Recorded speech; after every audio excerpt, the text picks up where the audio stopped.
سر یہ جو عدت میں نکاح ہے اس میں شریعت کیا کہتی ہے؟ یہ تو ان کی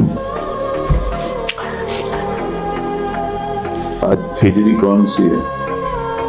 کون سی ہجری ہے جی؟ آج 1446 ہجری میں عدت کا کبھی کوئی کیس نہیں بنا. جھوٹ کے نہ پاؤں ہوتے ہیں نہ سر ہوتا ہے. بولا عدت بھی کوئی مقدمہ بن سکتا ہے جس میں صرف عورت کی گواہی چلتی اور کس کی گواہی نہیں چلتی. لیکن اب چونکہ اس کو جیل میں پھنسا کے رکھنا ہے، لہذا کوئی ایک کیس تو سچا بتائیں جو اس پہ ہوا ہو. توشہ خانہ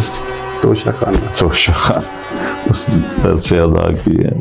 ایک گھڑی جو آدمی پوری جائیداد شوکت خانم کے نام کر چکا ہو وہ ایک گھڑی پہ بک جائے گا. خود سوچ.